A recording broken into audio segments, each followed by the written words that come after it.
साठी अत्यंत महत्त्वाची बातमी आहे। शेतकरी कर्जमाफीची घोषणा। राज्याच्या अर्थसंकल्पीय अधिवेशनातच कर्जमाफी कशी असणार ते बघूयात। शेतकऱ्यांचे 3 लाख रुपयापर्यंतचं थकीत पीक कर्ज माफ होणार। बाकीचं कर्जफेडीसाठी मुदत मिळणार। 5 वर्षातील नियमित कर्जदारांना 50,000 ते 1 लाखाचं प्रोत्साहनपर अनुदान मिळणार। एक रकमी परतफेड योजनेतून कर्जमाफी घेणाऱ्या शेतकऱ्यांना पुन्हा नव्याने कर्ज मिळणार।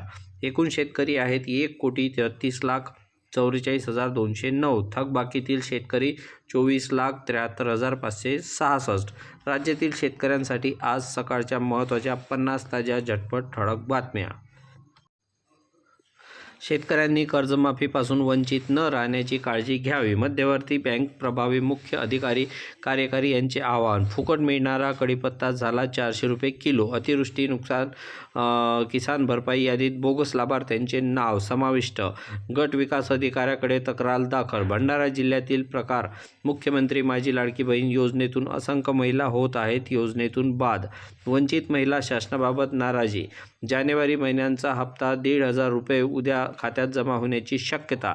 राज्य सरकारच्या कर्जमुक्तीचा शब्द। 30 जूनची प्रतीक्षा। पण नियमित कर्जदारांचे काय?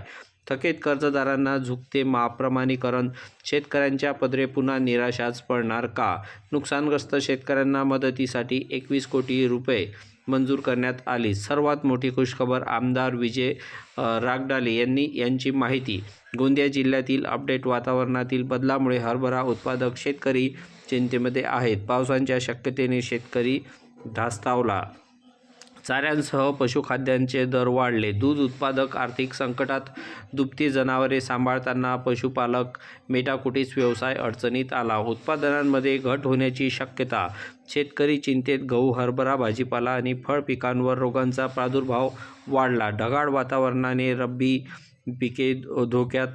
आंबा बागायतदारांना थोडा दिलासा। सर्वेक्षणाचे आदेश। मंत्री उदय सामंत थेट बागेत जाऊन करणार नुकसान भरपाईची पाहणी। यंदा 5 ते 10% फळधारणा। वर्षभरापासून 1,71,000 लाभार्थ्यांना धान्य यांना अनुदान। शेतकरी राशन कार्ड धारकांचे 35 कोटी रुपये रखडले। 2027 पूर्वी स्वतंत्र विदर्भ राज्य मिळून विदर्भ राज्य आंदोलन समितीचे नेते ॲडव्होकेट वामनराव चटप यांचा निर्धार। 10वी-12वीच्या विद्यार्थ्यांचे परीक्षा शुल्क मिळणार। आता परत परीक्षा शुल्क माफीचा निर्णय दिलासादायक। अतिवृष्टीग्रस्त भागातील विद्यार्थ्यांना मिळणार लाभ। गॅस सिलेंडरचा काळाबाजार सुरू आहे। ग्राहकांची लूट होत आहे। घरगुती गॅस सिलेंडरची 1,000 रुपयांमध्ये विक्री। प्रत्येक जिल्ह्यामध्ये तहसीलदारांनी लक्ष देण्याची गरज। आता विधवा दिव्यांग लाभार्थ्यांच्या थेट मंत्रालयातून मिळणार मानधन। संतोष दानवे यांची घोषणा। संजय गांधी निराधार योजनेअंतर्गत हजारो लाभार्थ्यांना नव्याने मंजुरी मिळाली।